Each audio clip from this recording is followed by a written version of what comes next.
네, 반갑습니다. 저는 한사랑교회에 심우하고 있는 김강도 목사고요. 오늘 배수희 목사님께서 안식월 가셔서 한 주간 여러분께 또 말씀 예배 같이 드리기 위해 방문했습니다.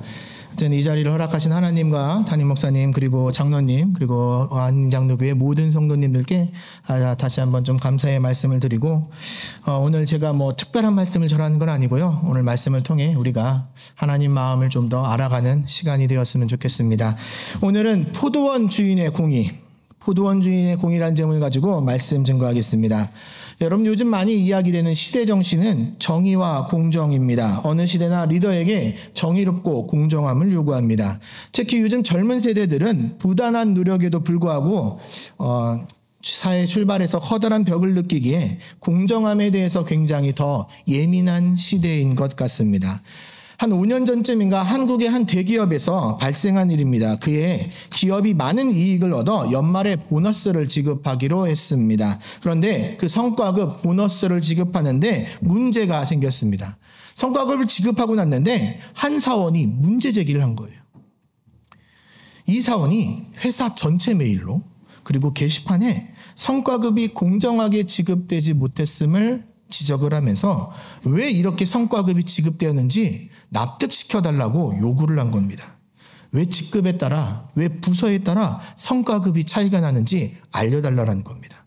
모두 다 같이 노력했는데 왜 성과급, 보너스가 차등 지급되는지 이해할 수 없다라는 거예요.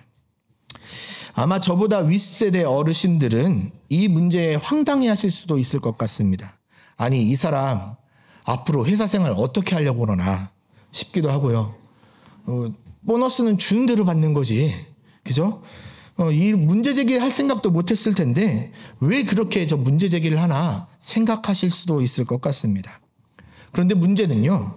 이 문제 제기에 젊은 MZ 사원들이 폭발적으로 반응하면서 회사가 동요하기 시작했다는 겁니다. 그래서 임원진들이 한 가지 결의를 했대요. 사과와 함께 내년부터 성과급을 지급하는 데 있어서 누구나 납득할 수 있도록 시스템을 만들겠다라고 약속을 했다라고 합니다. 여러분 우리는 성경은 하나님이 공의롭고 정의로우신 분이라고 이야기합니다. 믿으십니까? 정말 믿으십니까? 그런데 여러분 우리가 실제로 살다 보면요. 하나님이 정의롭고 공의로운지 의심이 될 때가 있습니다. 세상에 불의가 많은 것처럼 보이고 공의롭지 못한 일들이 나에게 닥칠 때도 있습니다. 최근에 어떤 한 젊은이 청년은요, 저에게 이렇게 말하더라고요. 자기는 달란트 비유를 들을 때 마음이 불편하대요. 왜 불편하냐? 하나님이 애초부터 달란트를 차등 따르게 지급했기 때문에 이런 문제가 생겼다라는 것이에요. 여러분 우리는 교회에서 하나님이 공평하다, 공의로우시다 이야기하지만 실제 생활에서 그렇게 느껴지지 못할 때가 종종 있는 것이 사실입니다. 태어날 때도 다르고요. 건강의 조건도 다를 때가 있고 환경과 교육의 여건이 다 다를 때도 있습니다. 하나님은 우리 모두를 사랑하신다 하는데 그 사랑의 편차가 느껴질 때가 있습니다. 오늘 본문을 보시면서 포도원 주인이 공의롭다라고 느끼시는 분도 있을 것이고 불합리하다라고 생각되시는 분도 있을지 모르겠습니다. 얼핏 보면 이 포도원 주인이 임금을 지불하는 것은 좀 괴팍해 보이기까지 합니다. 특히 노동자 입장에서 생각을 하면은 이 임금을 지불하는 방식은 굉장히 문제가 있어 보입니다. 이렇게 하면 누가 아침부터 일찍 와서 열심히 일을 할까요? 조금 심하게 표현을 하자면 꼭 공산당원 같이 보입니다. 왜 주인은 도대체 일 처리를 이렇게 했을까? 도대체 하나님의 공의는 무엇인가? 오늘 말씀을 통해 예수님이 우리에게 전달하시고자 하는 메시지가 무엇인가 한번 같이 생각해 봤으면 좋겠습니다. 오늘 말씀은 이렇게 시작합니다. 1절 말씀에 천국은 마치 품꾼을 얻어 포도원에 들여보내려고 이른 아침에 나간 집주인과 같으니. 여러분 천국을 포도원에 비유한 것이 아니에요. 천국을 포도원 주인의 비유를 하고 있습니다. 포도원 주인의 행동을 봐야 하나님 나라의 비밀을 우리가 이해할 수 있다는 겁니다. 여러분 이 포도원의 주인의 행동은 현대를 살아가는 우리가 솔직히 납득하기 어려운 것이 사실입니다. 왜냐하면 예수님 시대 사회와 오늘 저희가 살아가는 시대에 간극이 있기 때문에 그래요. 포도원은 많은 인력이 필요하다라고 합니다. 특히 추수할 시기, 수확할 시기가 되면 일용직 노동자들을 굉장히 많이 구해야 됐습니다. 이 필요한 노동자들을 채우기 위해 포도원 주인은 이른 아침에 인력시장에 나가 리크루팅을 하기 시작합니다. 새벽 6시에 나갑니다. 일자리를 구하는 그들에게 내가 한 데나리온씩 주겠다 약속을 하고 그들을 포도원에 들여보냅니다. 그런데 다시 9시에 또 나가는 것을 봅니다. 그곳에는 아직도 일자리를 구하지 못한 자들이 있었습니다. 아마 인력시장 하면은 우리 젊은 세대는 이해하지 못할 텐데 아마 우리 어르신 세대는 아마 좀 이해하실 것 같습니다. 혹시 방학 때 예전에 젊으셨을 때 인력시장에서 일해보신 분 있으신가요?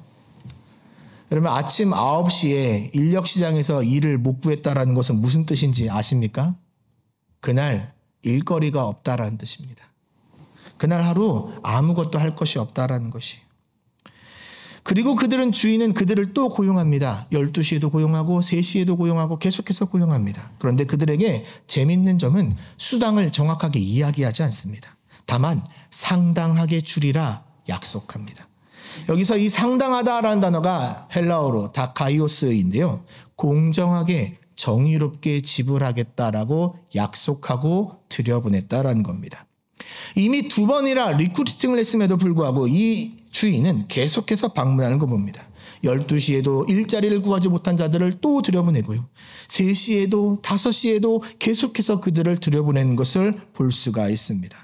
이미 4번이나 구했는데 마지막 1시간을 남겨두고 오후 5시에 나가 또 그들을 리크루팅합니다.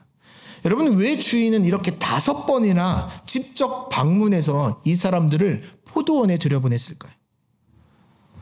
자기를 대신해서 일할 청지기가 없어서 그랬을까요?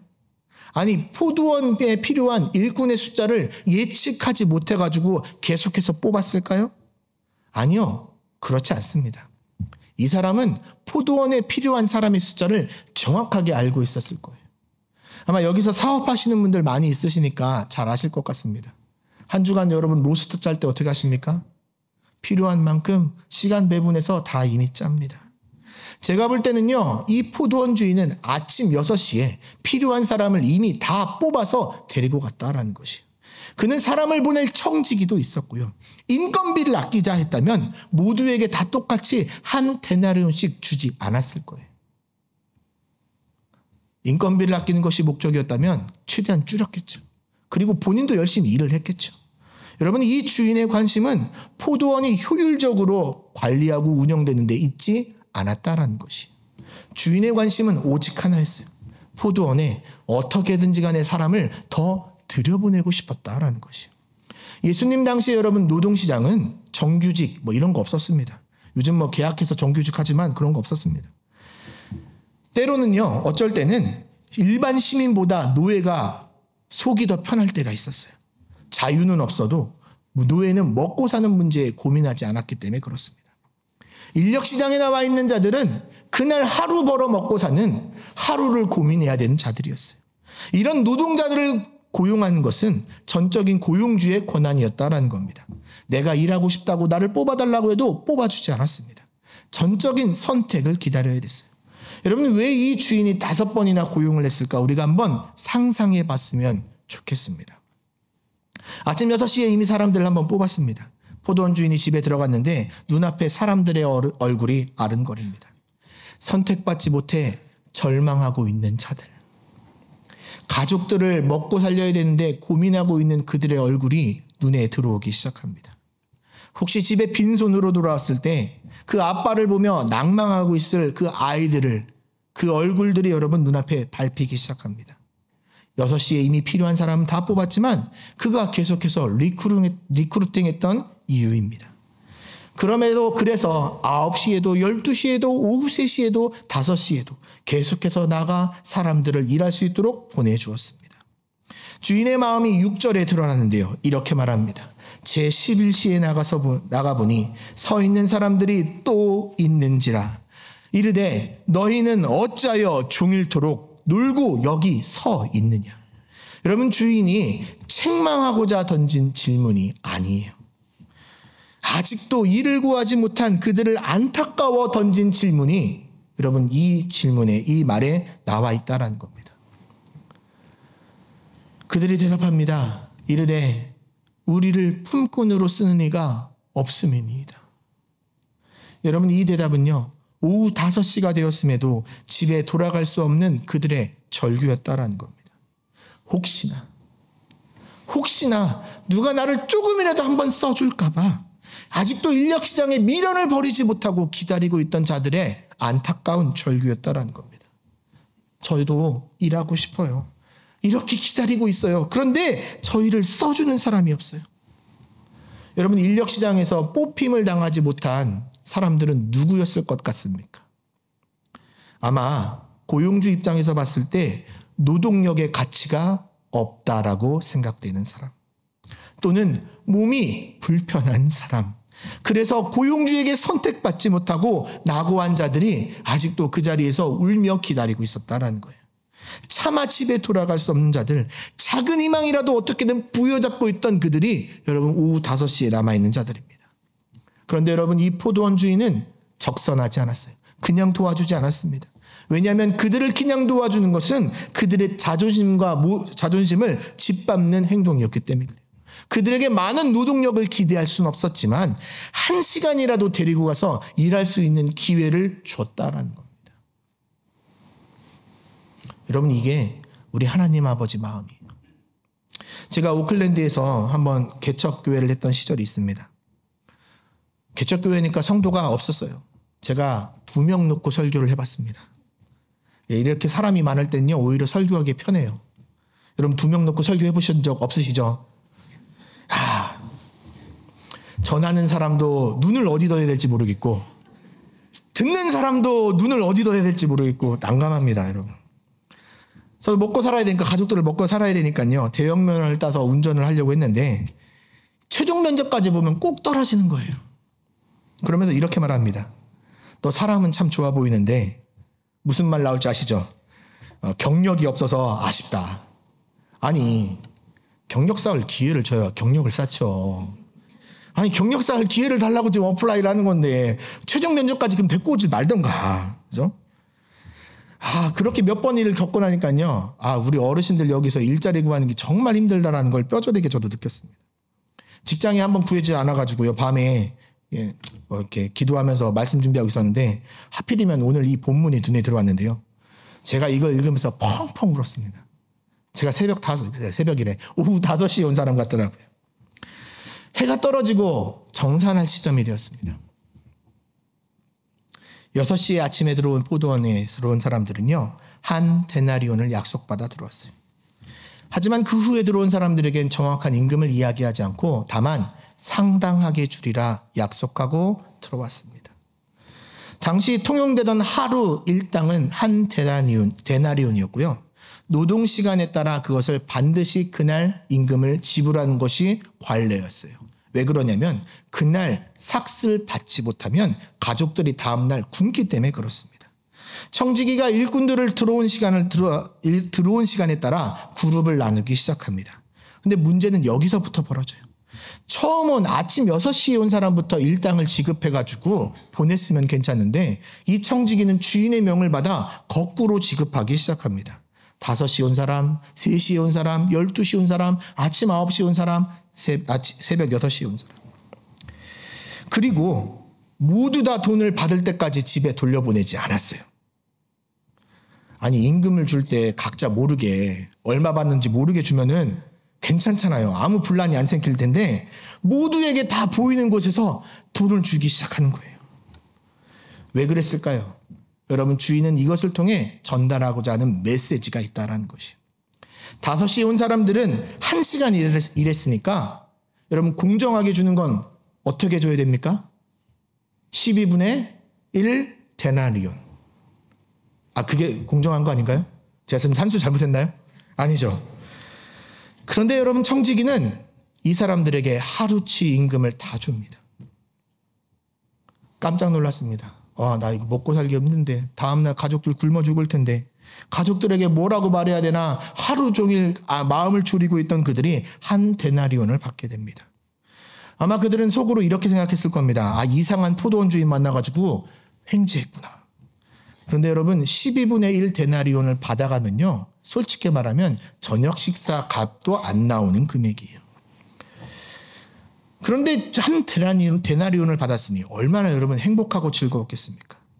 그거를 지켜본 노동자들이, 다른 사람들이 기대감에 부풀어 오르기 시작합니다. 1시간 일한 사람에게 한 데나리온이라니. 야, 3시간 일한 나에게는 얼마를 줘야 될까요? 산수를 그죠? 세 데나리온 줘야 되지 않겠습니까? 아니, 아까 약속했잖아요. 상당하게, 정의롭게, 공의롭게 준다고 했으니까 1시간 일한 사람 한 데나리온 받았으면 3시간 일했으면 3데나리온 받는 게 정상 아닙니까? 아마 저마다 즐거운 상상의 나라를 펼칠 겁니다. 12시간 일한 사람들은 와, 주인이 상당하게 줄이라 했으니 말을 처음에 잘못했나 보다. 하루에 한 데나리온이 아니라 1시간에 한 데나리온인가 보다 생각하며 행복의 회로를 돌렸을 겁니다. 그런데 모두가 행복했던 시간은요, 오후 5시에 온 사람이 임금을 받을 때까지만이었어요. 3시간 일한 자도, 6시간 일한 자도, 9시간 일한 자도 다 똑같이 한 데나리온만 주고 마는 거예요. 그래도 아침 6시에 온 사람들은 기대감이 있었을지 모릅니다. 나는 처음부터 같이 시작했잖아. 다른 사람들은 늦게 들어왔지만 처음부터 같이 시작한 나는 조금이라도 더 주겠지. 그런데 주인의 생각은 달랐습니다. 8절에 이렇게 말합니다. 저물매 포도원 주인이 청지기에게 이르되 품꾼들을 불러 나중 온 자로부터 시작하여 먼저 온 자까지 삭스를 주라. 이 삭스에 해당되는 단어가 미스도스라는데요. 하루치에 해당되는 온전한 임금을 뜻하는 단어가 여러분 이 미스도스입니다. 뉴질랜드 현재 시세로 따지면 한 200불 정도 된다라고 생각하시면 될 것 같아요. 그러니까 이 주인은 처음에 인력시장에서 사람들을 리크루팅 할 때부터 무슨 생각을 갖고 있었어요? 모두 다 한 데나리온씩 주기로 작정하고 불러 모았다라는 것이에요. 그가 5번이나 나가서 사람들을 계속해서 불러 모은 이유는 여러분 여기에 있습니다. 그는 포도 수확에 관심 있는 사람이 아니라 모든 사람에게 한 데나리온씩 주기로 작정하고 사람들을 불러 모았다라는 것이에요. 여러분 이것이 포도원 주인의 마음이었고 예수님은 이것을 이렇게 정의합니다. 1절 말씀. 천국은 마치 품꾼을 얻어 포도원에 들여보내려고 이른 아침에 나간 집주인과 같으니. 모두가 다 동일하게 똑같은 임금을 받았습니다. 그러자 일찍 온 자들의 불만이 당연히 터져나왔겠죠. 여러분 어떻게 생각하십니까? 주인이 공정하다 생각하십니까? 불공정하다 생각하십니까? 주인이 공정하다라고 느끼시는 분은 아마 여기서 예수님을 좀 늦게 믿으신 분들일 거고요. 불공정하다라고 생각하시는 분들은 저와 같이 모태신앙이거나 또는 일찍 온 노동자 입장에서 생각하실 거예요. 불공정하다 생각하시는 분들 주장 상식적이라 생각합니다. 남들보다 일찍 와서 노력했습니다. 더운 날 땀을 삐질삐질 흘리며 포도 수확을 했습니다. 6시에 온 자들은요 아마 강노동을 했을 거예요. 근데 5시에 온 사람들은 1시간 일했는데요. 언제 왔어요? 선선할 즈음에 나머지 잔업이나 했을 거예요. 그러니까 노동의 시간과 강도에 있어서 아침에 온 사람을 절대 따라갈 수가 없어요. 그런데도 똑같이 주는 거는 여러분 매우 문제가 있다라고 생각하지 않습니까? 저 같아도요 내일 일한다면은 만약 제가 이 입장이라면 5시에 출근하겠어요. 여러분 안 그래요? 하루 종일 일하고 200불 받으시겠어요? 1시간 일하고 200불 받으시겠어요? 무르나 만하죠. 예. 예수님은 원망하고 불평한 자들을 향해 이렇게 말합니다. 13절 14절. 친구여 내가 네게 잘못한 것이 없노라. 내가 나와 한 데나리온을 약속하지 아니하였느냐. 내 것이나 가지고 가라. 나중 온 사람들에게 너와 같이 주는 것이 내 뜻이니라. 여기서 여러분 친구여라는 표현은요 정말 친해서 프렌들리하게 말하는 게 아니라요 정중하게 법적으로 선을 긋는 표현이에요. 여러분 왜 주인이 이렇게 강경하게 이야기했을까요? 왜 주인이 이렇게 강경하게 이야기했을까요? 여러분 주인의 마음을 알아야 돼요. 늦게 온 자라도 필요한 만큼 그날 식구들이 굶어 죽지 않도록 근심을 없애주는 것이 포도원 주인의 마음이었다라는 거예요. 일용할 양식을 채워주길 원하는 것이 포도원 주인의 마음이었다라는 거예요. 여러분 예수님은 이 비유를 통해 우리에게 말씀하십니다. 하나님 나라는요 먼저 됐다라고 높은 자리를 차지한 것이 아니라라는 것이에요. 늦게 온 자라도 연약한 자라도 천국의 자리 하나님의 은혜가 필요하다면 필요한 만큼 그 은혜와 그것을 허락하는 것이 하나님이 생각하는 공의라는 것이에요. 세상 사람들은 정의와 공정을 일한 만큼 받는 것으로 생각해요. 수고한 만큼 받는 것이 당연하다라고 생각할지 모르겠어요. 그런데 하나님 나라의 관점에서 뒤집어 생각하면 우리와 개념이 다르다라는 거예요. 하나님이 생각하시는 공정과 정의는 필요한 자들에게 필요한 만큼 베풀어 주시는 하나님의 섭리라는 것이에요. 로이 레신이란 분이 이런 말을 했습니다. 인간에게 가장 필요한 것은 무엇일까? 여러분, 우리에게 가장 필요한 것이 무엇입니까? 지난 앞으로 한 주간을 맞이하면서 여러분에게 정말 필요한 것이 무엇입니까? 로이 레신은 이렇게 말했습니다. 인간에게 가장 필요한 것이 지식이었다면 하나님은 우리에게 교육가를 보내셨을 것이다. 인간에게 가장 필요한 것이 건강이었다면 하나님은 우리에게 의사를 보내었을 것이다. 인간에게 가장 필요한 것이 돈이었다면 하나님은 우리에게 사업가를 보내주셨을 것이다. 인간에게 가장 필요한 것이 즐거움이었다면 하나님은 연예인을 보냈을 것이다. 그러나 인간에게 가장 필요한 것은 죄사함이었다. 그래서 하나님은 우리에게 예수 그리스도를 보내주신 것이다. 여러분, 포도원 주인은 노동자의 필요를 채우길 원했습니다. 마태는 이것이 천국의 원리라고 설명합니다. 하나님은 이미 우리에게 구원을 베풀어 주셨습니다. 그러나 하나님은 구원을 베푸는 것으로만 끝나지는 않았습니다. 우리가 신앙생활하다 지치고 쓰러지고 낭망할 때 우리와 함께 하시기 위해 성령님을 보내주셨습니다.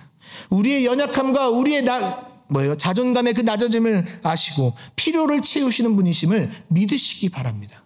아멘. 우리 옆에 계신 분과 인사하겠습니다. 주님은 우리의 필요를 채우십니다. 우리 한 번 더 인사하겠습니다. 하나님은 공의로우십니다. 말씀 마무리하겠습니다. 여러분, 거룩한 주일, 주 앞에 기쁜 마음으로 나오신 분도 있으시겠지만 한 주간 지치고 낭망해서 살다가 힘들게 이 자리에 오신 분도 있을 줄 압니다. 또 나에게 벌어지는 상황이 불공평하고 불평의 상황이 넘쳐서 마음이 낙심으로 오신 분도 있으셨을 줄 압니다.